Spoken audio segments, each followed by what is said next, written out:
The Garden of Eden Adventure.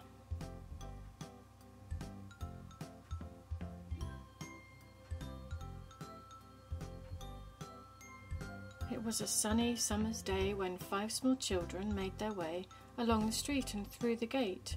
They didn't want to be too late.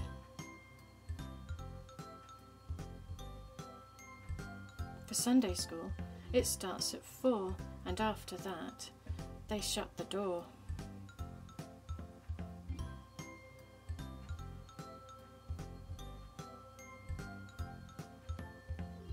So Zach and Seth and Bobby ran as fast as even Grandad can.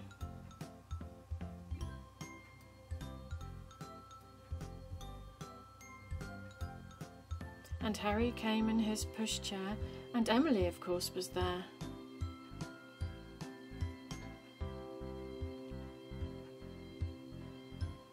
Now take your seats and all be good, said Teacher, as you know you should.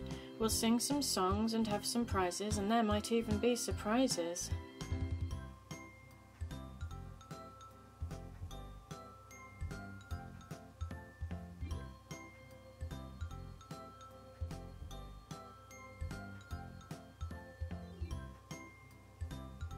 Then Seth, while sitting in his chair, said, Bobby, look over there, and pointed at a shining door that he had never seen before.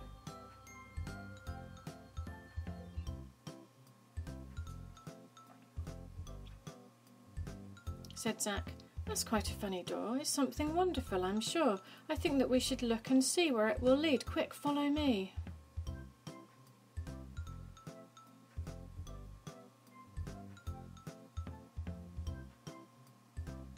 So Seth went in and Bobby too, so quiet that Teacher never knew. Zach helped the others through the door and then they started to explore.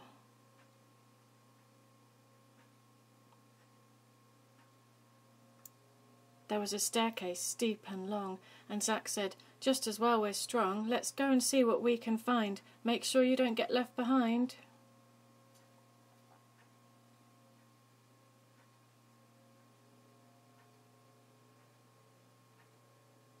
So down they went, it never ceased. They must have walked an hour at least. Will we be home in time for tea? Said Seth to Bobs, when suddenly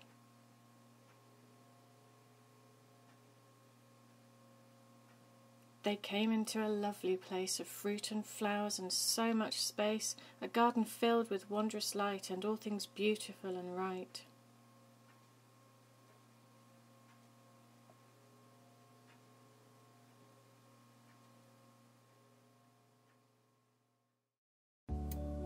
And as they wandered to and fro, no matter where they seemed to go, they found that everything was good and everything worked as it should.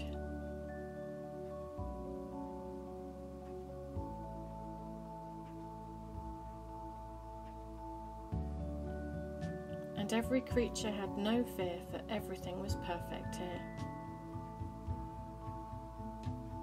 They watched a stately tiger pass, and he was only eating grass. A herd of horses galloped by, and lots of birds were in the sky.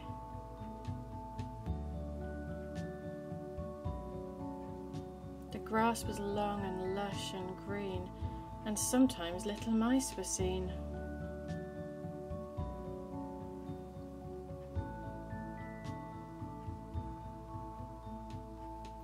They saw an elegant giraffe, who seemed to look at them and laugh.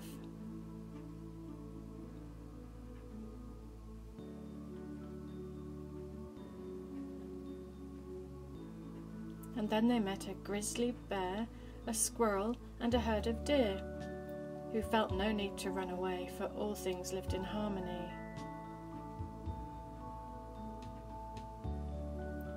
Where have we come? Bob said to know. I wonder where the bad things go. Seth said, I think it's just like heaven.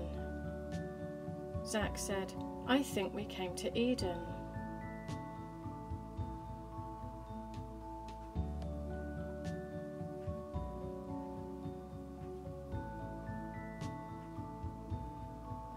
They knew that God made all these things, creatures that walked and those with wings.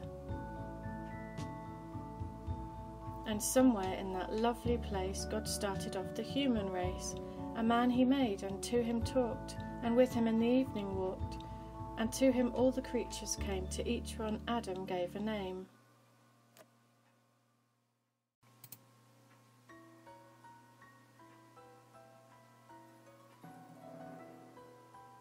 He dressed and kept the garden fair, and guarded it from evil there. And then God gave to him a wife, to be his helper all his life.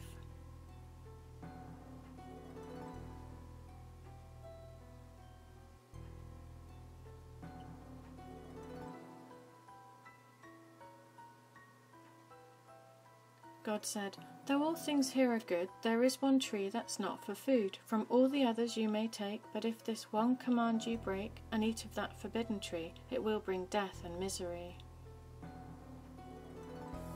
And then one dreadful, dreadful day they heard a subtle serpent say, "But did God really take from you the right to choose the things you do? Come, eat this fruit, and you will see that you will be as wise as he." They listened to the wicked word, and so the awful thing occurred. They disobeyed what God had said. They did not follow where he led. Responding to the serpent's voice, they made a sinful life their choice. The garden then was hushed and still. A voice from heaven seemed to fill the air around them, calm and clear. "Where are you, Adam? Why this fear?" "I heard your voice and was afraid. Without my clothes I was dismayed, and so when you came down today I was ashamed and ran away." "Who told you clothes should cover you? Did you do things you should not do? If you have disobeyed my voice, you now have made an awful choice." "My wife's the one to blame," he said, "the one you made to help. Instead she took what you said not to take. It was not really my mistake." "Now Eve, what have you done?" God said. And she replied, "I was misled. The bite I took was really small, and Adam ate some after all."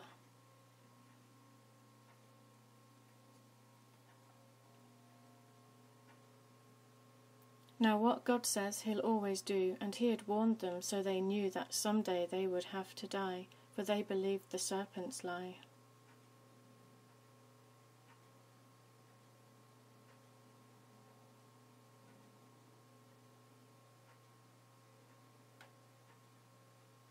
So God expelled them from the place that he had made, and from his face he could no longer walk with them, for sin would now their lives condemn. An angel with a sword of flame now kept them out to live in shame.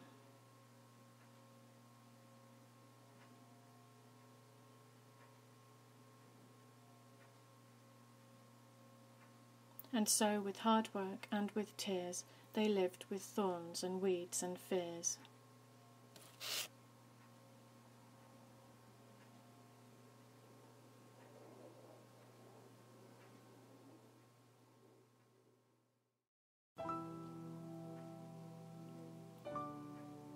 Now as in Eden, so today our sins will keep us far away from God. So he devised a plan to rescue sinful fallen man, for he would not let Satan win, and God knew how to deal with sin. And thus his only Son he gave, who came to earth our souls to save. He paid the price and shed his blood to let us all come back to God. God made it clear and simple too. The only thing for us to do is trust in him, and then we'll be all right for heaven eternally.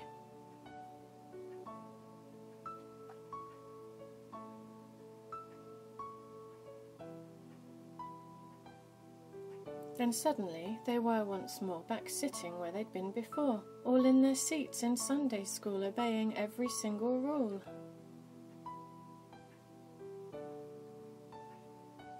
And then they sang a final song. The ending now would not be long.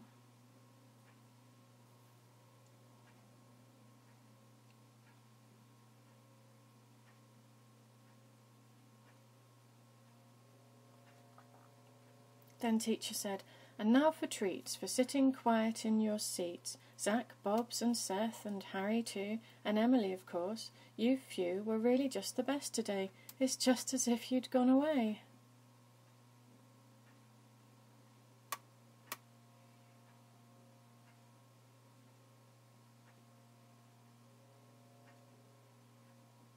They ate so much for tea that night that Mummy thought it wasn't right. Said Bobby, "But we walked so far." Said Mummy, "You went in the car." "We went to Eden, don't you see," said Seth, "so we need lots of tea."